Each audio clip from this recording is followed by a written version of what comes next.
Dengan Bung Kesit Handoyo, pengamat sepak bola, dan juga Mas Budi Sudarsono, mantan striker Timnas. Kalau coachnya Thailand U23, Coach Thawatchai kan bilang bahwa Indonesia ini adalah tim yang kuat bahkan di Asia loh. Di Asia, sekarang levelnya sudah Asia bahkan diakui. Gimana Mas Budi lihat, tapi apa sih yang bikin kita nggak boleh terlalu jumawa, tapi harus juga all out?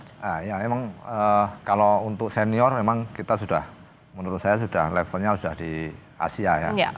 Tapi kalau untuk U23 saya rasa masih mau ke sana. Jadi belum masih OTW ya. Masih OTW ke sana kalau menurut saya seperti itu. Oke, tapi kalau dari Bung Kesit, dari formasi yang sudah diumumkan dari line up-nya U23, siapa yang bisa jadi andalan kita? Ya, kita lihat dalam line up yang akan diturunkan oleh Gareth Vandenberg pada malam hari ini ya. Kita tadi tidak melihat ada Tony Firmansyah dan juga Arkan Fikri ya.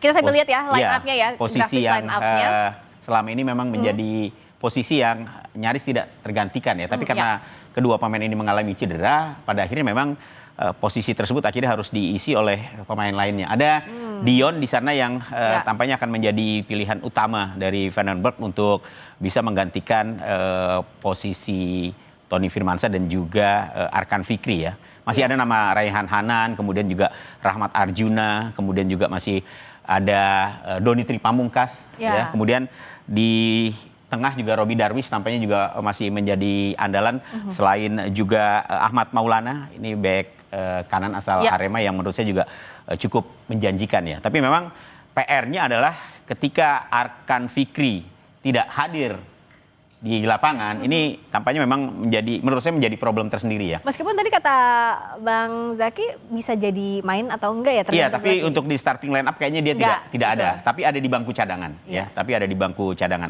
Mudah-mudahan saja Arkan Fikri bisa masuk lah nanti ya. Iya, bisa masuk kalau misalnya tim ini mengalami katakanlah kebuntuan. Dia bisa menjadi opsi untuk bisa dimasukkan, entah itu di babak kedua atau di babak pertama ya, kita masih melihat. Tapi kalau kita lihat dari komposisi pemain, memang jujur aja ini pertarungan yang menurut saya akan sangat berat ya untuk tim nasional Indonesia. Terlepas dari bahwa Thailand juga belum menunjukkan performa yang bagus sebenarnya dari dua pertandingan yang mereka mainkan di persaingan grup C ya. Mereka menang 4-0 dari Timor Leste. Wajar lah ya menang 4-0 lawan Timor Leste, sama juga seperti Indonesia menang 8-0 lawan Brunei kan gitu. Tapi ketika menghadapi Myanmar ternyata problemnya sama dengan Indonesia ketika menghadapi Malaysia. Sama-sama tidak bisa menciptakan gol. Ya. Kita nggak tahu apakah ini bagian dari strategi Thailand dan juga bagian dari strategi Indonesia untuk menyimpan kekuatan, kita nggak tahu. Ya mudah-mudahan aja Indonesia jauh lebih hebat pada malam hari ini sehingga kita bisa memenangkan duel itu di semifinal. Harus ya, karena supportnya juga sudah habis-habisan. Tapi kalau dari sisi Mas Budi sebagai mantan striker, kan Arkan Fikri yang biasa jadi pengatur ritme serangan, nggak ada di starting line up. Nah, gimana peran dari second striker ini untuk mengatur serangan? Jadi kalau siapa yang bisa jadi andalan? Sebenarnya kalau pemilihan pemain itu biasanya pelatih itu memilih pemain itu berdasarkan apa yang dia mau. Tapi kalau yang masuk sekarang menurut saya sudah dari pemain yang main dan pemain yang tidak main itu sama.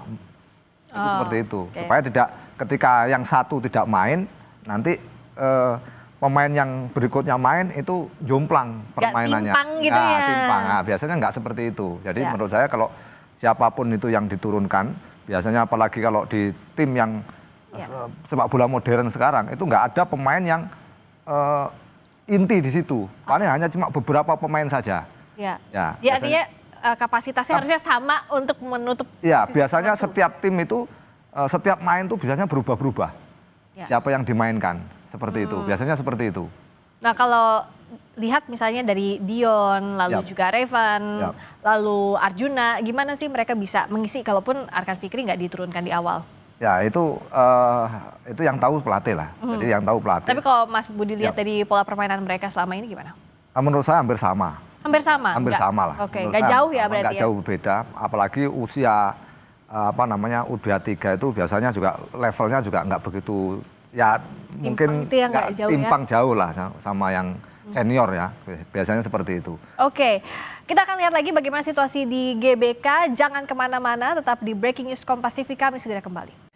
Kita masih menunggu pertandingan Timnas U23 versus Thailand untuk berebut tiket final Piala AFF Bung Kesit.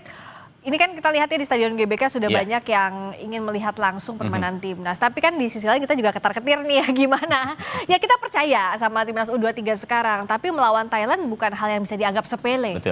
Betul. Meskipun kita sekarang sudah banyak di atas angin permainan Timnas U23 gimana tuh? Iya memang kalau kita lihat ya, kita simak sepak terjang tim U23 Indonesia 2 tahun terakhir ini sajalah. Ya. Jujur saja di atas Thailand ya. Kita sukses meraih juara SEA Games, mengalahkan Thailand. Kemudian kita juga mampu menembus babak semifinal U23 di Piala Asia. Ya. Kita mampu menyingkirkan Korea Selatan sebelum akhirnya kita tumbang di babak semifinal. Artinya dari level prestasi dibandingkan Thailand di 2 tahun terakhir ini Indonesia memang berada di atas.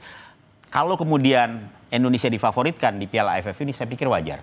Ya. Cuma mungkin perbedaannya adalah kenapa kok tiba-tiba tim kita belum memperlihatkan performa yang menjanjikan. Ya karena ada perbedaan di tim U23 kali ini tidak diperkuat oleh sejumlah pemain naturalisasi. Berbeda ketika di Piala Asia kan begitu. Hanya ada Jens Reven saja. Ya. Harapannya kan memang ditumpukan kepada Jens Reven sebagai striker tunggal begitu. Nah di sisi lain Thailand juga ternyata belum juga memperlihatkan sebuah penampilan yang menjanjikan. Jadi saya pikir duel ini memang duel yang menjadi menjadi pertandingan yang sesungguhnya menurut saya baik Indonesia maupun Thailand. Makanya saya bilang ketika ditanya peluangnya gimana? Peluangnya 50-50. Indonesia punya peluang untuk memenangkan pertandingan termasuk juga Thailand. Jadi timnas dan juga Thailand ini sama-sama tim kuat yang sedang menunggu performa terbaiknya. Cocok. Jadi mencoba untuk kita ingin melihat mudah-mudahan peak performa Indonesia ada di 2 pertandingan terakhir ini. Syukur-syukur di sini. Di final. Di final. Iya di sini setengahnya lah gitu ya. Sementara Thailand stuck aja gitu, masih belum juga mampu untuk meningkatkan performanya. Itu harapan kita begitu ya. Tapi karena ini duel gengsi, ya duel harga diri, pasti bakal sengit pertarungannya. Ya pasti ini duel harga diri, mantap tadi kata Bung Kesit. Nah Mas Budi kalau bicara soal line up lagi bagaimana sih sebenarnya antar pemain bisa saling mengisi kekuatan antar lini? Tadi misalnya kan kita punya yang jadi trouble adalah Arkan cedera. Cedera itu nggak bisa langsung main dengan performa terbaik gitu kan ya Mas Budi ya? Nah gimana cara kawan-kawannya ini bisa saling menutupi? Sebenarnya itu gampang ya sebenarnya karena kita latihan itu sering bareng, semuanya itu sering bareng. Karena kalau latihan pasti sudah disetting, siapapun yang mau main nantinya pasti sudah disetting sama pelatih. Seperti itu. Itu lebih mudah lah sebenarnya. Lebih susah mental berarti? Ya sebenarnya kalau yang di sini yang paling untuk yang harus dibenain adalah mental mereka. Ya, karena kita tahu Thailand mental juaranya sangat kuat. Kan gitu. Kalau di kita ini harus memupuk supaya kita ada mental juara. Seperti itu. Karena kalau kita bisa juara di sini, selanjutnya kita akan terbiasa dengan permainan yang sudah di atas. Iya, apalagi AFF ini kita selalu menanti di final tuh juara ya. Penantian sudah gas masuk final, tapi mudah-mudahan juara. Mudah-mudahan. Terima kasih Bung Kesit, terima kasih juga Mas Budi. Sama-sama. Kita sama-sama doakan yang terbaik untuk Timnas U23. Amin. Doanya ya sampai final dan juara. Doanya juara. Terima kasih sekali lagi. Terima kasih Anda telah menyaksikan Breaking News Kompas TV. Jangan kemana-mana dan saksikan program lainnya di Kompas TV. Independen terpercaya. Saya Friska Clarissa. Sampai jumpa.